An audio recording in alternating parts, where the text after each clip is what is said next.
Welcome back into the PFF NFL show. Carmen Vitali, Trevor Sikkema here with you guys to preview 4 fantastic divisional round matchups that we have coming up this weekend. Carmen, appreciate you wearing the Buck sweater in solidarity, even after the L. You got to. It's still a great looking sweater, so you can wear it at any time. No doubt about it. But obviously, our Tampa Bay Buccaneers no longer in it. Shout out to Jaden Daniels, Dan Quinn, everything that the Commanders have done over the last calendar year to get that W, as well as the rest of the teams that won and advanced here for divisional round weekend. How you doing, my friend?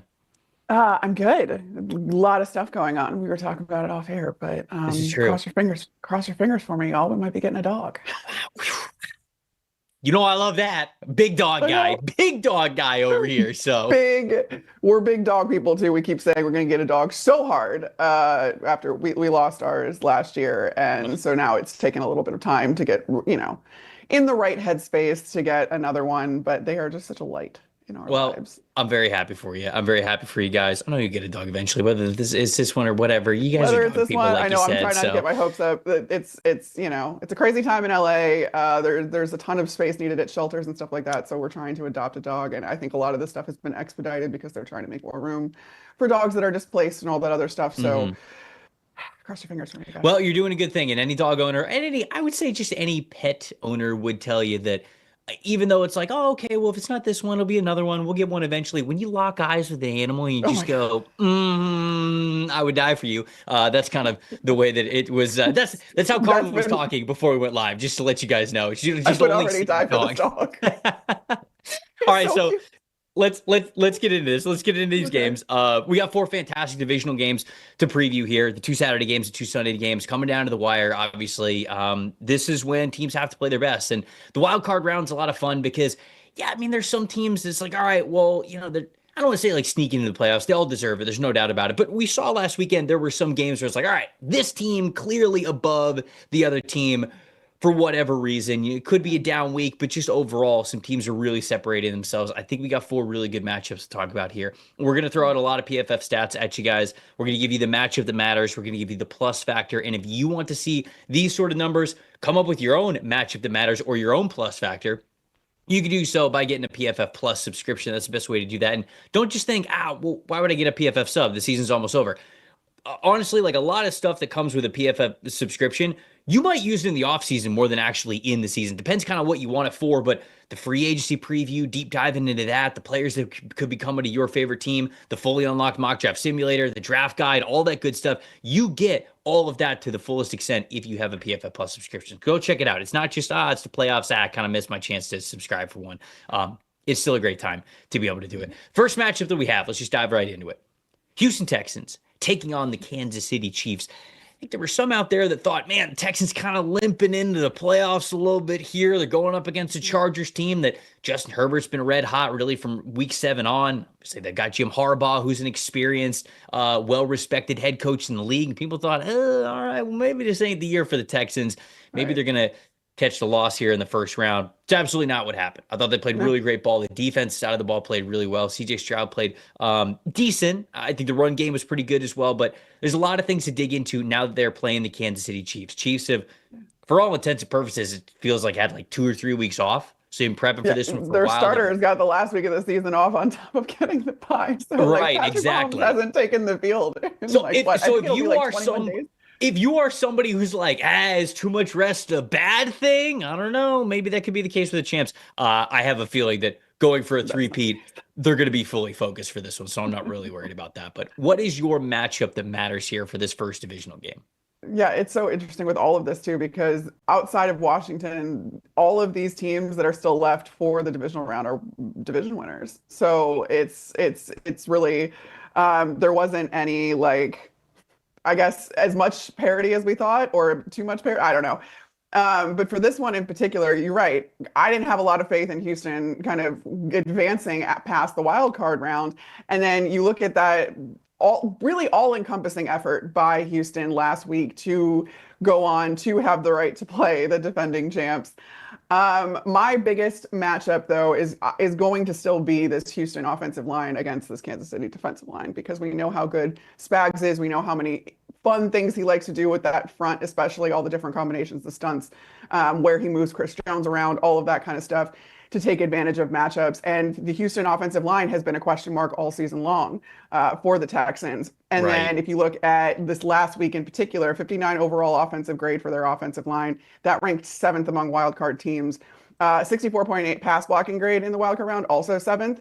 So towards, very aggressively average, I guess, if you're going to put it that way. The wild card round, they're showing their grade was worse than their overall season average of their 66.3 overall grade. Now, CJ Stroud made up for it in certain ways. I think we still need to figure out, or CJ Stroud needs to still figure out how to slide.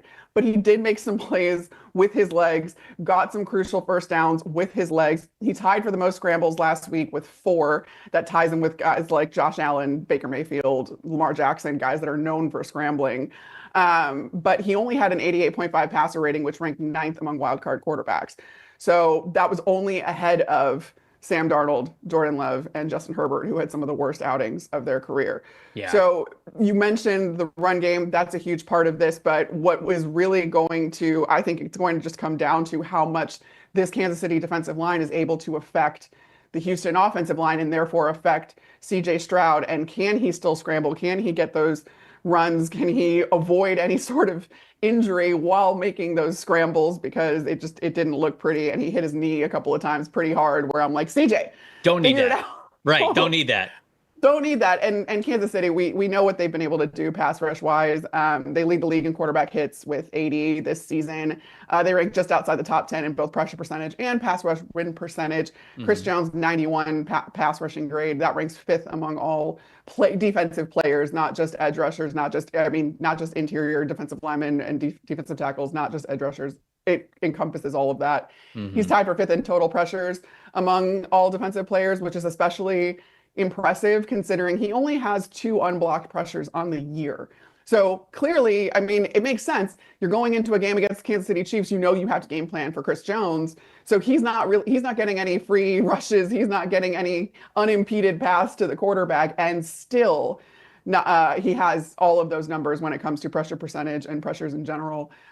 Just extraordinarily impressive, and he just has the opportunity to wreak havoc on this game and CJ Stroud. No, there's no doubt about it. The interior offensive line for the Texans has been a talking point for Dalton and I on the review show. It feels like multiple times throughout the second half of the season is like, could this be a major Achilles heel of this team, and what really gets in the way of them potentially making the AFC Championship game or making the run that they should have? Well, I wondered if that was going to be the case even against the Chargers, but yeah, the line overall was able to play a little bit better. But still, you go into Kansas City, it's a different beast going up against a guy like Chris Jones. And so I agree. I think that's a major matchup that matters. My matchup that matters is 2 corners for the Houston Texans who are playing red hot right now in the rookie Kamari Lassiter and Derek Stingley Jr., who Stingley Jr. establishing himself as one of, if not the best corner that we have in the NFL.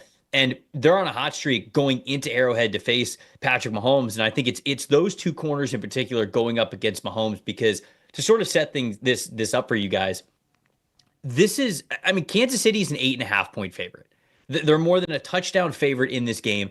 The line opened up at 7.5, and it has only gone Kansas City's way. Right. So that makes you think, all right, well, even Vegas believes that this is Kansas City's game to lose. It truly is. Well, how do you go into a place like Arrowhead on the road and upset a team like this? Well, the way that you do it is certainly you keep the best football player on the planet, or I should say the most clutch. I guess you could say best too. He's the best until somebody proves it otherwise.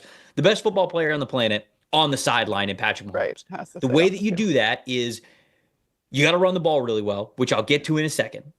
But you also have to be able to, you've got to get an extra possession. You've got to get a turnover. The Texans cannot have a 0 in the turnover column and win this football game, in my opinion. And last week you had Kamari Lassiter got himself an interception, really impressive interception. Derek Stingley Jr. got 2. And when you look at the season overall, these are two guys who Stingley's had 4 interceptions. I believe, actually, let me pull this up to make sure that I have the correct number here. Stingley has 7 interceptions, excuse me, on the year. I almost shortchanged him. 3 interceptions. That would have been bad. He's got 7 interceptions on the year, including last week.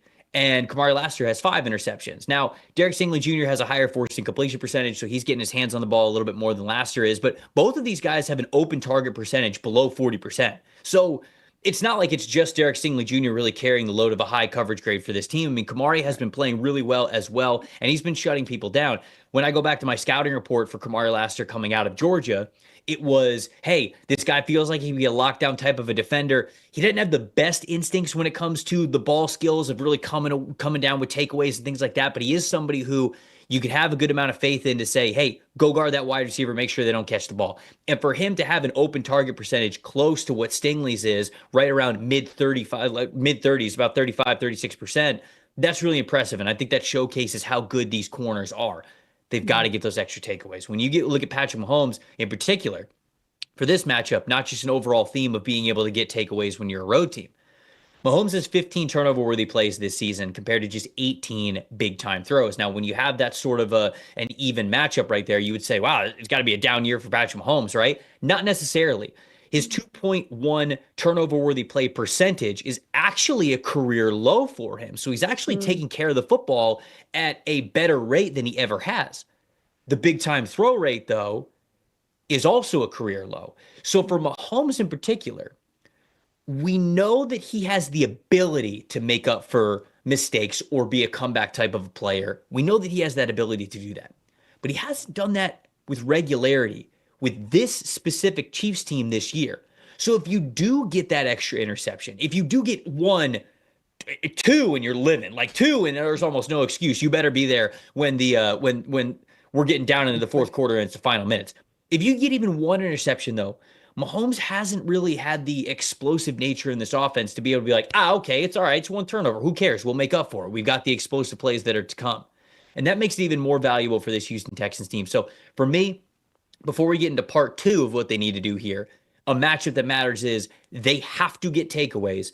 And they've got 2 cornerbacks who are playing supremely confidently and coming off of a week where they got 3 interceptions out of the 2 of them. So I think that there is a chance that we could really see this. This isn't just some sort of pipe dream. All right, there's a goal that sure, if lightning strikes twice in the same spot. No, this is something that's realistic for them. They just got to be able to make it happen. But what do you think about that matchup? If you have any thoughts, but if not, let's get right into your plus factor here for this one. Yeah, I think that also speaks to the fact that, you've seen Kansas City's run game just kind of vary this season with Isaiah Pacheco going out for a large portion of it and not being able to kind of rely on that. And Patrick Mahomes clearly is throwing the ball a lot more and everything is on his shoulders. And again, his receivers haven't been what you probably want and it's not the league leading drop unit that it was last year, but they did get a little bit better, especially with getting DeAndre Hopkins, but he was in and out of the lineup too. There's been a lot of inconsistency and a lot of variability with Kansas City this year. Patrick Mahomes is good enough to make up for that.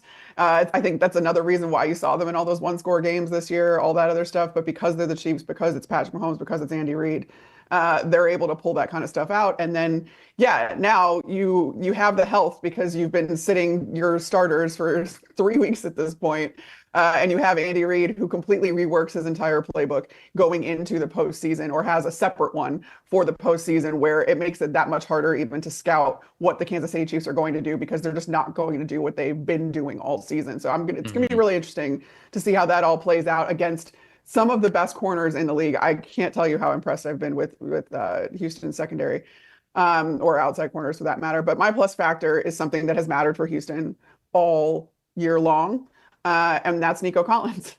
Nico Collins is one of the best receivers in the league. Fair. And the reason that CJ Stroud is able to push the ball down the field is Nico Collins. He's 4th, I believe. He ranks 4th in yards per reception average. That's 15.8. He's got the 2nd best receiving grade of all wide receivers this year, right behind Puka Nacua at 91.6. He's 3rd in threat percentage. So 28.5% of all of CJ Stroud's targets are going to Nico Collins. And it makes it so that if he gets going, you're probably going to come up in the win column. So much so that every game this season where Nico Collins has gone over 100 yards receiving, the Texans have won. It's just you cannot overstate how much he means to this offense, and how much relies on him to really be productive. It's really not a vertical passing attack unless Nico Collins is getting targeted and is making those catches and is involved heavily. And that's something that the Kansas City Chiefs are going to know. But he's going to have to remain Nico Collins. You cannot let him be shut down, because I just don't really trust a lot of other guys outside of Nico Collins in this matchup necessarily, especially if you take him out of. It's more of what if you take him out of this offense, it's kind of the trickle down effect of what that does. It's not necessarily that I guess I don't trust other guys on this offense, but it's more of the fact that it just changes the math for Houston. If Nico Collins is doubled, bracketed, not available constantly, I don't see a way for the Texans to pull off this upset if Nico Collins doesn't just absolutely go off, not just like has a good day, needs to go off.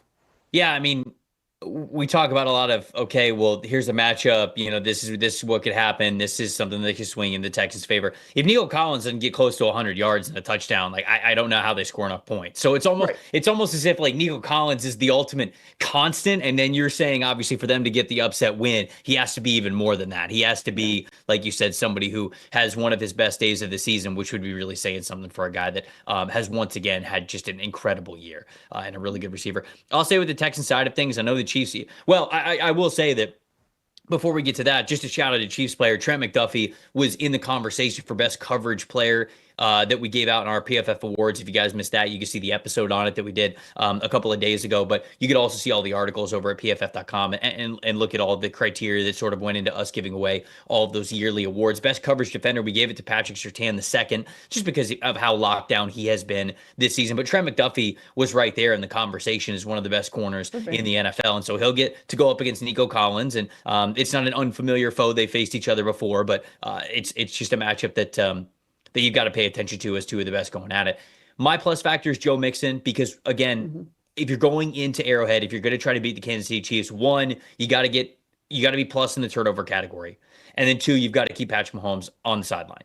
You've got to be able to run the football. And Houston Texans were able to run the football last week. Joe Mixon, 106 rushing yards and 26 carries. And specifically the second to last drive that they had, so like the icing down the game type of a drive, there were about 10 minutes left in the game. They went on a 14-play drive that started with a short CJ Stroud pass for 5 yards, and then the other 13 plays, 11 of them were designed runs to Joe Mixon, including a 17-yard Joe Mixon touchdown to cap it all off. So they were very clearly comfortable putting the game in his hands to salt that thing away, and he absolutely did. And you have to have long, sustained drives in Kansas City if you're going to win this game. So you got to be plus in the turnover category, and you got to be able to keep the football. You got to be able to convert on third down. You got to be able to run it, chew some clock, keep Patrick Mahomes on the sideline. So to me, that is my plus factor there in this game.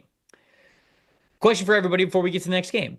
What's your child's future success look like to you? It could be a lot of different things. Maybe it's a job that they're passionate about. Maybe it's travel in the world, or just being happy and comfortable. Whatever it is, you can help make their dream easier and achievable with a kids investment account from Fabric by Gerber Life. By making a contribution to your child's future today, you can help give them the means to pursue whatever their dreams are, both big and small.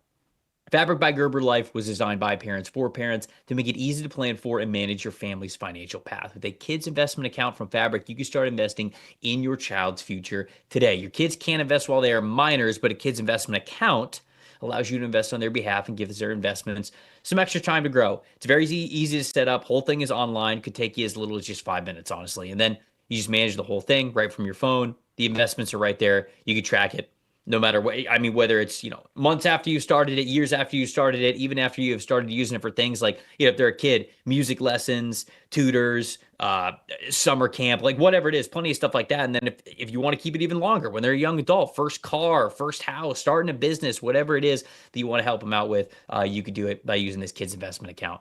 Join the thousands of parents who trust Fabric to help protect their family. Start investing in your child's future today at meetfabric.com/PFFNFL. It's meetfabric.com/PFFNFL, MEET, fabric.com/PFFNFL. The portfolios are managed by Fort Washington Investment Advisors Incorporated.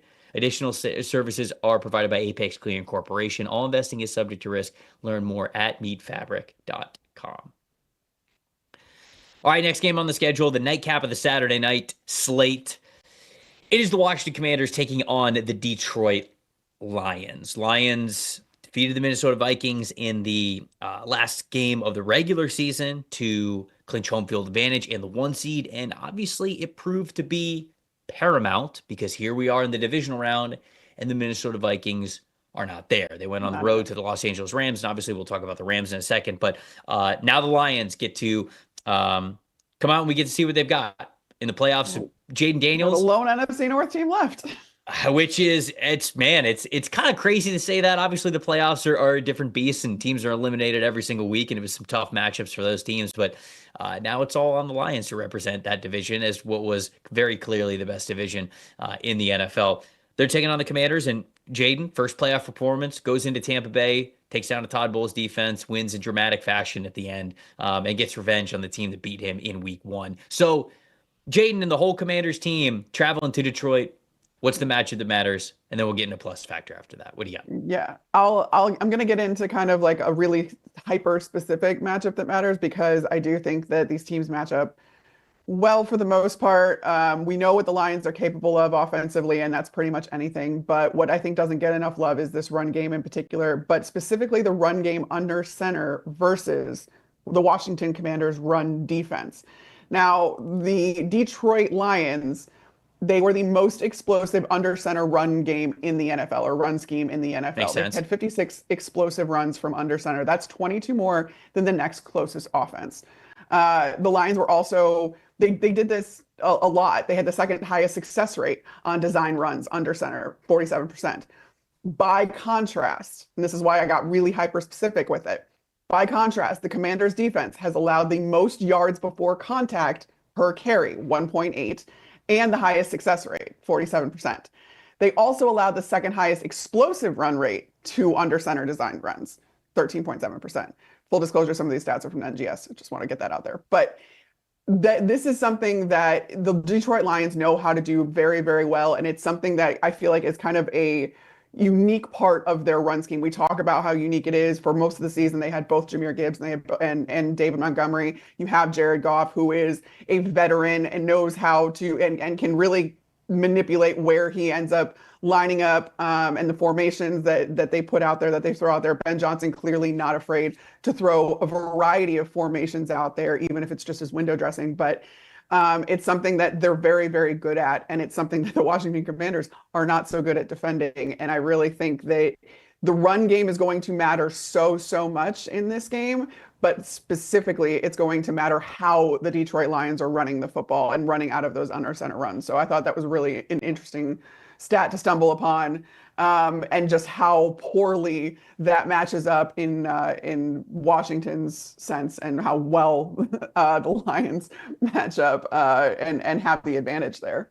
I mean, I'm right there with you because my plus factor in this game is the ageless one. It is Bobby Wagner, because I agree with you. When I thought about this game and sort of the trends of where we're at with both of these teams and, you know, how each team can secure a victory, the difference making trait to me is what the Lions are on the ground. And it allows them to be not only explosive, but methodical and create those long drives and own the time of possession and things like that. It's a little bit of the conversation that we had a few minutes ago with Patrick Mahomes. Well, how do you beat Jaden Daniels? Well, you don't let him touch the football, right? And I think the Lions are a team that has the offense to impose their will on another team's defense, and they do that because they're able to run the ball really well. Now, Bobby Wagner, I love that you pointed out these statistics because that's really great context. Bobby Wagner himself has been an excellent run defender. And even though, okay, maybe he doesn't quite have the coverage, flexibility, and agility and athleticism that he might have had when he was a little bit younger, but 89.6 run defense grade against the Tampa Bay Buccaneers last week, 91.4 run defense grade on the season.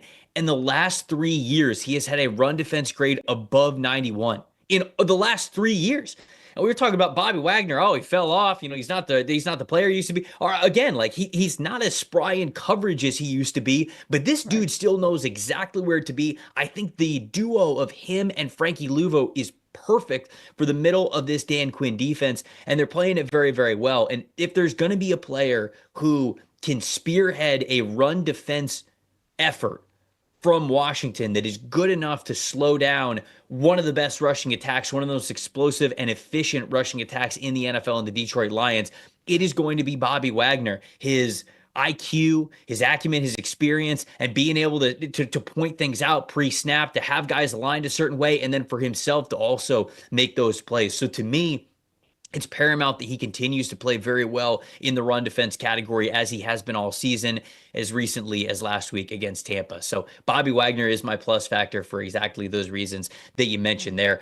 When I go to my matchup that matters, I think it kind of has to, for me, or at least one of us, we had to talk about some sort of Jaden Daniels angle for this game, because at the end of the day, like, I don't know. I mean, is he your plus factor in this one, or do you have something a little bit? No, I have another one because I figured that we would. I had other stats about Jaden, but that was not my plus factor. A little bit in the same spirit of how you talked about Nico Collins.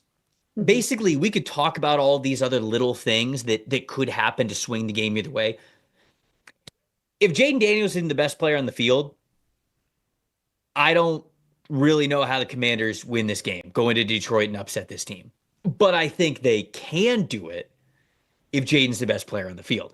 And he's shown over the course of this season that he has that ability to do that even at the very highest level. Now, an area that I'm really honing in on to see how effective he can be is passing over the middle of the field. It was an area where I had my question marks of how comfortable he was going to be doing that at the NFL level, because at LSU, they just didn't ask him to do it a lot. A lot of what he did was sideline throws to Brian Thomas Jr. It was slot fade throws to Malik Neighbors. Like, a lot of stuff was at or outside the numbers. There wasn't a lot of pure over the middle stuff, but Jaden has shown this year that this is always the question, right? When you watch a prospect in college, you go, okay, did this player not do this because he can't, or he's not good at it?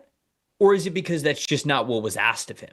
And for Jaden, I had this question of how good of a middle of the field, intermediate middle of the field type of a passer he was, because he just didn't do it a lot at LSU. Clearly, this year has shown us that that was more of a style of how LSU wanted to play with their playmakers than it was anything that Jaden had an inability to do or a hesitancy to be able to throw over the middle. So when you look at him between the numbers last week against the Tampa Bay Buccaneers, 2 touchdowns, 9 first downs. He had one turnover-worthy play. It was that Deion Jones play that was almost an interception there, where he just didn't see Deion Jones. But that's sort of, that's in the low red zone, and that's just, it's a little bit of a different game there. When you're talking about between the 20s, I thought he was really good throwing over the middle of the field. 80.3 passing grade over the middle of the field overall this season, 6 big-time throws, 7 turnover-worthy plays. So right there, it's kind of an even thing. And you might say, well, okay, he had more turnover-worthy plays. It's hard to throw it over the middle without getting at least some turnover-worthy plays. So it's actually not the worst thing in the world that it's right around even. So his 80.3 passing grade in that category, I think, is what gives more credence to what we can actually take away from him and how he threw over that portion of the field. On the flip side of things, the Detroit Lions, best team in the NFL at defending the middle of the field. 9 interceptions when quarterbacks are throwing over the intermediate middle of the field and deep parts of the field. That's 5th most in the NFL. 36 forced incompletions. That's the most.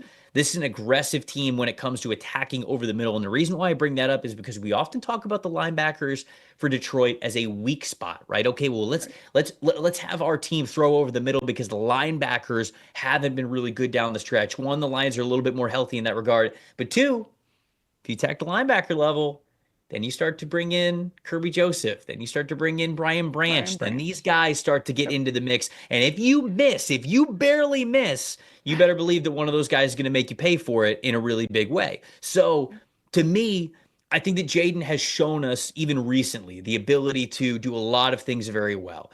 Throw on the run, be a threat as a rusher. Although he didn't do it a lot, didn't have a lot of success in that area against Tampa, he still has that in his back pocket. Certainly the big-time throws, the early big-time throw to Terry McLaurin down the field right over Jamel Dean. I mean, it just does not get any more beautiful than that. All of that is still in his arsenal.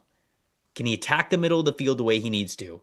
And when he does, is Detroit going to be one of those teams that the very top of how they defend it, do they finally get the better of them? Because if they don't, then I think the rest of the recipe could be there for Jaden to be special in this game and really take it down to the wire and maybe do even do what a lot of people think is the impossible, and that is go into Detroit and ruin their Super Bowl run. No, I can't say enough about just like this defensive unit when you like Brian Branch and Kirby Joseph just really saved so much and masked so much. There's only so much Aaron Glenn could do with all of the defensive injuries that the Detroit Lions have had this year. You've seen the uptick in how much they blitz. It stresses, the back ends a lot more in those regards because you're forced into a lot more man coverage than maybe you'd like to play, given that you're trying to you're putting so many resources into the pass rush and just trying to get to the quarterback so that the ball doesn't come out in the first place. But the beneficial part of that though is too that if you can just affect the quarterback, get him to throw the ball before he's ready or make him some sort of errant throw, you have two guys that are the best at getting to the football. They have the nose for the football. They can take advantage of that kind of stuff and get you some turnovers, takeaways, all that kind of stuff, take some of the pressure off the defense. So I really like that call out a lot. I went something again kind of specific, but it was born out of a stat I just kind of stumbled across between Washington and Detroit. And I think you need to stumble across the stat to know these are two of the teams that like to go for it on fourth down, especially in the case of the Detroit Lions, but the Washington Commanders too. And the Lions and the Commanders were the only two teams in the NFL to gain over a full game's worth of win probability added as a result of going for it on fourth down this season. So cumulatively, you have this win probability added stat that comes up, and it cumulatively added up to a full game worth for both of these teams, only teams in the league to do that. And I went through this a little bit on the NFL on Fox podcast too, because it was something that I kind of identified this last game against the Buccaneers with the Commanders. They went for it 5 times on fourth down. It didn't always work out, but it worked out when they needed it to. And I don't even like using the term aggressive. And that was like my whole point of having this. It's a larger conversation to have, but like if you're in plus territory, it's short yardage. That shouldn't be labeled as aggressive for going for it on fourth down. That just makes sense. But overall, the Commanders have converted 20 of 23 fourth down attempts this season. That's the highest conversion rate, 87% of any offense with at least 15 attempts. And the Lions converted 2/3 of their fourth down conversion rate. So that's 66%, whatever. So right behind them. Last week in particular, I'm looking at it from a bird's eye view too. Every team that made the playoffs this year was top 10 in fourth down success rate in the regular season, except for the Buccaneers, who are 11th, but just outside the top 10. Mm-hmm. Washington led the league, as I just said, in not only success rate, but yards per play, 9.9 average yards per play on fourth down. Wow. That's insane. Wow. That is another set of downs at that point. It blows my mind. And their EPA per play, 2.15, that also leads the league. Mm-hmm. And then again, versus the Bucs, 4 of the 5 times they went for it, it matched models of, should they go for it, should they not? The penalty, honestly, when they got the penalty and then they ended up kicking it, that was the one that they didn't agree with. And that also, it was so weird for so many reasons because that just goes against everything that Dan Quinn had done up until that point and did for the rest of the game, for that matter, in, again, staying aggressive.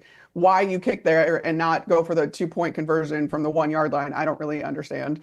But the point is that Washington stuck with it. And that's something that we know that Detroit will do too. Which of these teams is better on fourth down, I think, is going to say a lot about who ends up winning this game. It's the team that gets to stay on the field, that gets to stay productive, that gets to outscore their opponent and take those risks and have those risks pay off. Whether or not you believe in momentum, that swings certain things if you can convert those kinds of downs, especially if you get a chunk play out of those downs, which Washington is so good at. If Washington can do all of that against the Detroit Lions, that gives them a real shot to upset them in their house, with them having the first round bye and them having the number 1 seed and them being the Super Bowl favorites out of the NFC. It's so singular. But if Washington can get it done on fourth down in the way that they've been doing all season long, I think that that's going to go a long way. Even because like Detroit, I feel like fourth down is known as like Detroit's thing. Mm-hmm. And the Commanders can just be like, no, we can do it too. Yeah. And which is what Ben Johnson has been doing all season long to all teams that the Lions have played, is basically like identified something that that team does well and tell them that he can do it better. It works out more often than not, but it's going to be so interesting. And the in-game management of this game is going to matter so incredibly much. I'm so excited to see how these guys go at it.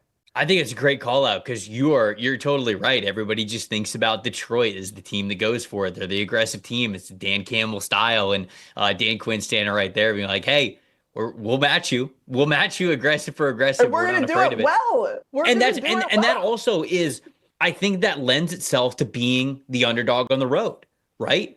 You've got to Yeah, be aggressive. You you have to can't be be afraid. aggressive. If you let Detroit, and this is the same thing when they went into Tampa. If you let Tampa play their game, they're probably going to beat you. If Yeah. you let Detroit play their game, they're probably going to beat you. You've got to be able to make them uncomfortable. You've got to be able to say, we're not afraid to do the little things that might be a little bit riskier, but we're trying to win the football game. We're not trying to cover the spread. We're trying to win in advance and get into the conference championship. So I think that's a really good call out by you. The Rams and the Eagles are the next game that we have here that we're talking about. You just went on your point about the Commanders and the Lions. So I'll start this one out with my matchup that matters. And I'm highlighting the Rams defensive line going up against the Philadelphia Eagles offensive line. And the reason why I think this is such a big deal is because the Rams' young defensive line was so incredibly impressive this season. Not just the rookies like Braden Fisk and Jared Verse, but also you throw the second-year guys in there. Kobe Turner was getting into the backfield consistently. Byron Young, it felt like those two guys, they were calling their names out basically every other play during the first and second quarters because of how much they were dominating. But that defensive line that's playing with a lot of confidence, the defensive line, that pass rush was actually the best pass rush of any team in the wild card round at a 78.2 overall pass rush grade. They had 9 sacks, 44 combined pressures against the Vikings offensive line, and a 58.5 pass rush win percentage. So they are feeling themselves going into this game, believing that they can go up against any offensive line. Well, your wish is granted because you're going up against the best one. You're going up against the best offensive line in the NFL, in the Philadelphia Eagles, who have just absolute studs up front, and especially those two guys on the offensive tackle spots. I cannot wait to see Lane Johnson and Jordan Mailata against Jared Verse and Byron Young, because again, those are two dudes that are feeling it. They're feeling it right now. They're on a hot streak, and the Eagles offensive line, they won the award for PFF's best offensive line this season for a lot of good reasons within their statistics. But even last week, when they were playing against the Green Bay Packers, I understand the Green Bay Packers pass rush has been a little bit disappointing this season, but only 9 pressures allowed total. You go a whole playoff game and you only give up 9 pressures. That's insane. Again, just to give you a little bit of reference, the Rams got 44 collective pressures as a team. They both played 60 minutes. It's the same thing. It's a 60-minute game. Eagles gave up 9 pressures. Yeah, that's it. Just unbelievable. Yeah, and even if that game was a little bit of an outlier though too, like this, the Vikings, between Sam Darnold and the offensive line not getting injured, Brian O'Neill getting injured, all that other stuff. But even if you meet somewhere in the middle, even if you go high 20s, low 30s, yes. That's still 9 is still extraordinarily impressive. 9 is a different beast, and I think these dudes are going to be absolutely ready for it. So to me, that's the big time matchup that matters, because that was a reason why, make no doubt about it, the Rams were able to be as in control of that game as they were. They do not have that advantage against the Philadelphia Eagles, certainly not on paper. And if they do end up getting the advantage, holy cow, we're just talking about an unbelievable job by Les Snead and Sean McVay to draft and develop a defensive line that has already impressed this season. Not to take anything away from them, but a great day in Philadelphia this coming week would take this season to the next level for them. So it's going to be a big time challenge. And it would be so quick too, with how young all of those guys are. I mean, even if they are second-year players, it's like, oh, okay, second-year and first-year players are having this much success this quickly. Pretty incredible stuff when you had to make up for the loss of maybe the best player to ever play football in Aaron Donald. Mm-hmm. But I'm going to go to the other side of things for my matchup that matters. And it's something that it's the Eagles' run defense versus Kyren Williams, because Kyren Williams, 4.8 yard per carry average against the Minnesota Vikings. Again, a really stout, what's supposed to be top 5, top 10 rushing defense. 16 carries, 76 yards. And he had the receiving touchdown against Minnesota as well. He was a huge part in rounding out the Rams' offensive attack. And then if you look at how the Eagles did versus Josh Jacobs and the Green Bay Packers, Josh Jacobs had 21 carries for 121 yards and a touchdown. The biggest thing to me that stuck out about that was 98 of those 121 yards came after contact. And you look at the Eagles led all wildcard teams last week in missed tackles versus the run. They had just 2 tackles for loss or a gain against the Green Bay Packers. And that's something that I think that these Rams can exploit with Kyren Williams. I think it's really going to come down to how effectively the Rams can run the ball. I know they have Cooper Kupp and they have Puka Nacua and all of that wonderful stuff, but if you can run the ball against this Eagles run defense, which you might have an opportunity to do based on what we saw last week, I think I like the Rams' chances a lot. So I do agree with you that I think that the Kyren Williams factor, we talked about it on the show so many weeks, like the Kyren Williams factor of the Rams offense. And we mentioned all the flashy plays. I'm about to talk about Matthew Stafford in a second. You know, you talk about Sean McVay, the genius that he is, all that kind of stuff. I mean, Kyren is just the foundation of this team. How well he is able to play, how effective he is able to be every single week, and defending him, yeah, there's no doubt about it. It's going to be a major X factor in this game. My plus factor is Matthew Stafford, and it's sort of an obvious one, but I think it has to be, and I wanted to say it just to give him recognition. When I think of quarterbacks in the NFL right now, he is without question top 5 of guys who I would not want to face in the playoffs. I mean, you have the regular players that are at the top of every single list. It's Joe Burrow, it's Josh Allen, it's Lamar Jackson, it's Patrick Mahomes, but Matthew Stafford is without question number 5, or even, you know, some weeks that you see some performances. Honestly, he's like your favorite quarterback's favorite quarterback. How many times have we heard quarterbacks come out and be like, yeah, dude, like that's my top quarterback, or he's top 2 and not 2. Like, I'd be terrified to play this dude in the playoffs. Terrified. And I think last week, it was not like he had a 99 overall PFF grade. I mean, he still had a 76.9 passing grade last week against the Vikings, but 2 big-time throws, no turnover-worthy plays, 2 touchdowns, no interceptions, 68.1 passing grade under pressure, which is really high for a passing grade under pressure. He had that 1 big-time throw under pressure, which was that sideline throw to Cooper Kupp, which is just absolutely magnificent. Again, I would be terrified to play this player in the playoffs, and his combination of when he and McVay are fully focused, playoffs are on the line. I mean, there are sometimes throughout the regular season it feels like Stafford's just a little bit up and down, but when the playoffs roll around, this dude's terrifying. So it makes me feel as though when you look at these two teams on paper, should be a dub for the Eagles, but it's the coach that the Rams have, and specifically, in my opinion, the quarterback they have that genuinely gives them the chance to march into Philly to get an upset. So to me, Matthew Stafford's the ultimate X factor because of how terrified I would be to play him in the playoffs. Yeah, that actually goes nicely into who my X factor is. And mine's, again, not quite an obvious one. It's pretty hyper specific, but it's linebacker Zach Bond. But linebacker Zach Bond in coverage in particular. This last game versus the Green Bay Packers, half of the time he was in coverage, 35 coverage snaps in that game. Locked his guys up. He allowed just 3 receptions for 38 yards on 7 targets, and he got that interception. But if this is the way that you're going to play as the Eagles defense, he is going to need to be that good again and continue to be that good. I don't think I really loved the way that Philadelphia attacked the Green Bay Packers. They basically sold out on coverage against Green Bay because they have all of those receivers. They committed very minimal resources to the pass rush and instead kind of tried to blanket their receivers. Now, it worked out for the Philadelphia Eagles because both Jayden Reed and Romeo Doubs went down for the Green Bay Packers. But I can't think that if Puka Nacua and Cooper Kupp are still healthy and finish out this game and do all of the things that we know that they're capable of, I don't like that if the Eagles try to do something like that again, which I could see them again trying to do given how potent this passing attack is and how quickly Matthew Stafford gets the ball out. Maybe you don't think, all right, I can pressure him because, again, he can get rid of the ball. He's not going to be pressured. It's going to be hard to get him on the ground. So then you go towards the coverage unit. And when you're using linebackers, outside linebackers as half of the time in coverage, Hmm. that just kind of makes it volatile. That's, I think, the best way that I can describe it is it can go really well or it can go really poorly. You do have a coverage unit also that you can rely on. I mean, Quinyon Mitchell is a stud. This Hmm. last game targeted 6 times as the nearest defender. He allowed just 2 receptions for 10 yards, and he had that interception. Average target separation of 1.6 yards.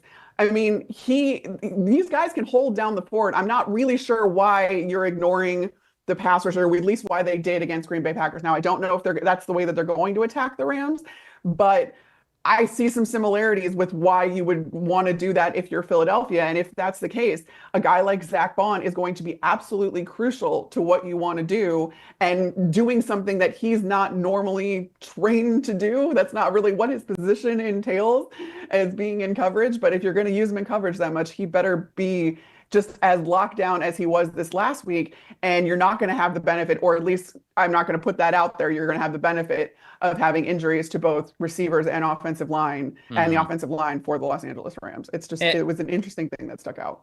I know that coverage isn't Zach Bond's forte per se throughout the course of his NFL career to this point, but so he won the award for breakout player for Yeah, PFF, makes and I sense. mean he just excellent, not only as a great pass rusher, but he's even expanded what he can do to be better in coverage this year. So you're Right. right, it's not like his bread and butter, it's not how he's made a name for himself, but I guess it's certainly how he has made a name for himself to stand out as being one of the best linebackers in the NFL this past year. So got himself an interception this past week. We'll see if he can cover those guys and what Sean McVay is going to cook up this weekend for them. Have you guys played Pick Six by DraftKings yet? If not, what are you waiting for? Playoffs are almost over. It's a divisional round. We only got a couple of weekends left. As the official daily fantasy sports partner of the NFL, DraftKings does fantasy sports like no one else. Play for better payouts on Pick Six. Super easy to get started. You just select two or more players and choose if they will have more or less of a single stat. It could be touchdowns, receptions, tackles, sacks, whatever. Pick Six available in most states for everybody out there: Missouri, California, Texas, Georgia, and so many more. They're making it even sweeter for first-time users. If you play just $5 on any Pick Six set, you get 15 Pick Six credits. There you go. We just talked about a matchup right there with the Los Angeles Rams. Carmen brought up a great point about Kyren Williams, how you need to continue to use him and make him versatile. If you look at Kyren Williams' stats and you say, yeah, I still think this is another big Kyren Williams day, check out what his receiving totals are, or check out what his rushing yards are, his carries, whatever it is, and be like, okay, I think that he's gonna have a better day than that. And that's just one of the examples that you could choose from. You can take a look at all sorts of different matchups and more or less decisions for a lot of these different players, but that's just one to think about. You can win more cash with Pick Six. Download the DraftKings Pick Six app now. Use the promo code PFF. That's promo code PFF for new customers. Play $5 and get 50 in Pick Six credits. Only on DraftKings Pick Six. The crown is yours. If you got a gambling problem, call 1-800-GAMBLER. Help is available for problems with gambling. Call 888-789-7777 or visit ccpg.org in Connecticut. Must be 18 plus. Age and eligibility varies by jurisdiction. Excuse me. Pick Six not available everywhere, including New York and Ontario. Void where prohibited. One per new customer. Bonuses awarded as non-withdrawable Pick Six credits. They expire in 30 days. Limited time offer. See terms at picksix.draftkings.com/promos. One last game that we're talking about here that we're previewing for Divisional Round weekend. It is the game that has by far the closest odds when it comes to Vegas lines. Yeah. This game is it swung a little bit. It was at first it opened up as a 1.5 point favorite for the Buffalo Bills. Now it's a 1.5 point favorite for the visiting Baltimore Ravens team, but it's right there. It feels like it's a coin flip of a game of two of the best teams in the NFL, teams that could absolutely win the Super Bowl this year. A lot to talk about here in this matchup, but specifically, what is a matchup that you think matters the most here, Carmen? It is the respective front sevens of each of these teams versus quarterbacks that can go off script. Okay. Because you look at the way that Josh Allen does Josh Allen things, and you almost hope that the initial play breaks down because then he just works magic after that. And then you have Lamar Jackson, who is capable of the same thing. Both of these guys, tied for the league lead or the quarterback lead in this last week for scrambles. They both had 4 scrambles each. they are 1 and 2 in so many different categories, especially if you're looking at again last week. Allen, second best passing grade of last week, 85.5. Lamar led last week with the best passing grade of 92.6. They're 1 and 2 in completion rate. And Baltimore as a team last week, they had the third best grade versus bootlegs and scrambles. Great. 2 sacks last week on such plays. They're still able to get to the quarterback. That's all well and good. Advantage Baltimore because the Bills were 11th out of 12 in their grade against bootlegs and scrambles. So that's something that I think is a huge discrepancy between these two teams. They're both going to have to deal with it. They both actually were bottom 4 in pressure percentage on such plays. So there's a little bit of symmetry there. But at the same time, the Ravens have shown that they are much, much better against scrambling quarterbacks. You're going to need that versus Josh Allen. You're going to need to hold coverage. You're going to need to blanket your guys for 5, 6, 7 seconds at some points during this game because Josh Allen is so good at creating out of absolutely nothing.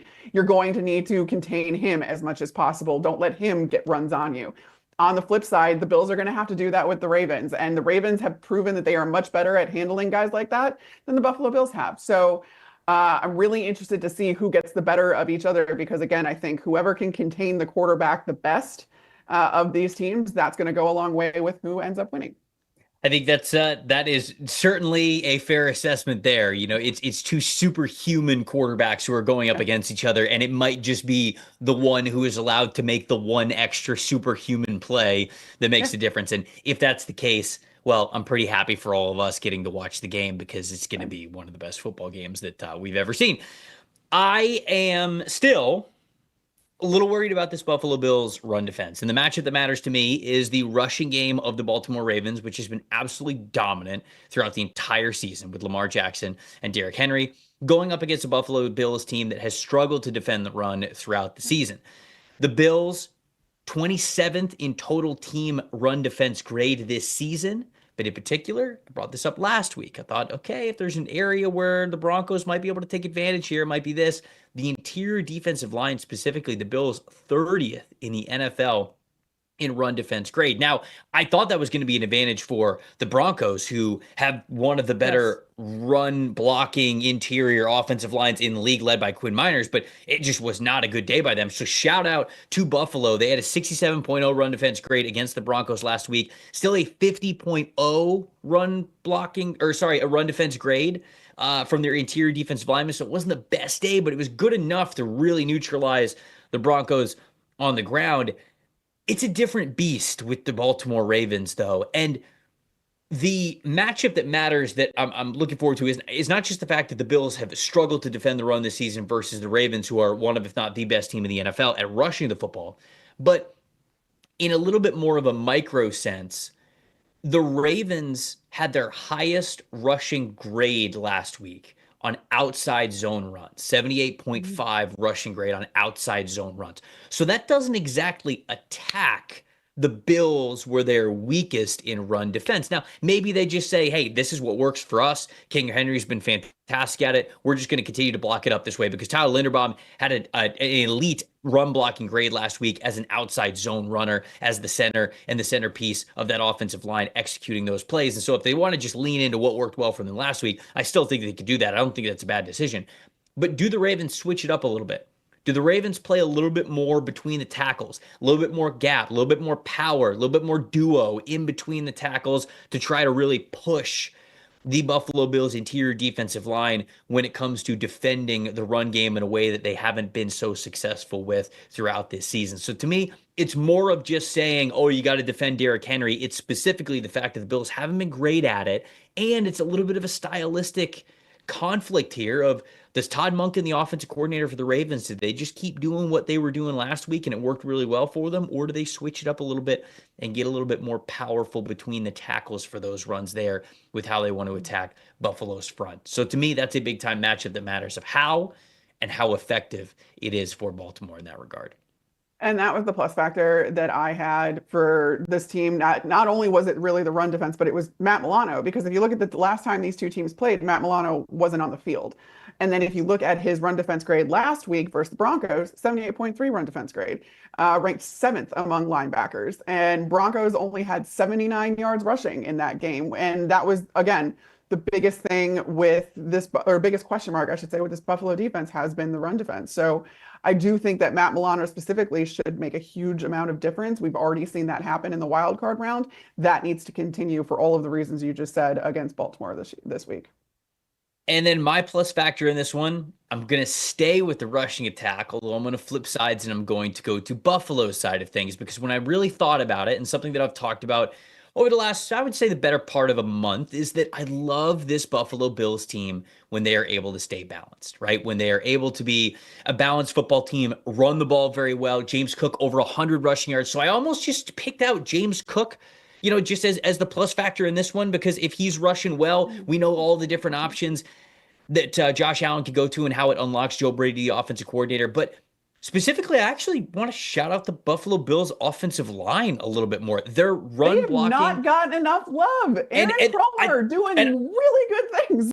And I think they've gotten a little bit more love, deservingly so, over the last couple of weeks. But again, just to sort of give context to how well they're playing, James Cook right now, actually just throughout the whole regular season, 65.8 of his yards have come after contact. Now, you may think that's a lot, but that actually only ranks 32nd out of 46 running backs in the league that got at least 100 carries this season. That's a Buffalo Bills run blocking stat.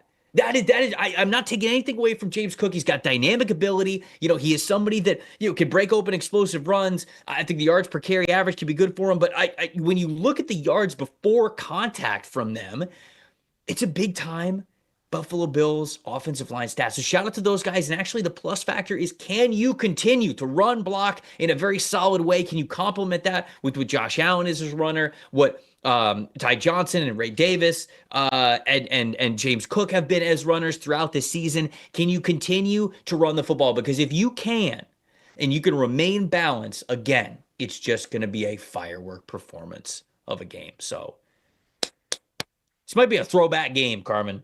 This might just be run games. It might just be two Rams just bashing their head against each other, though. We all want the sexy, we want the flair, we want the Lamar Jackson and the Josh Allen and all that, but it might just be some old school football. And you know what? I'm never going to be mad when that's the case.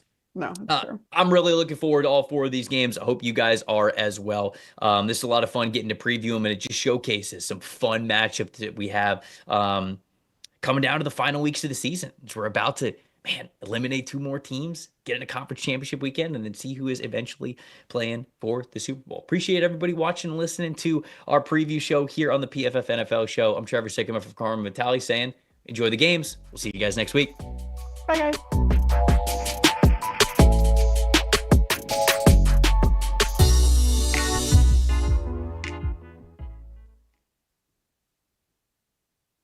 Okay, I'm going to go get a dog.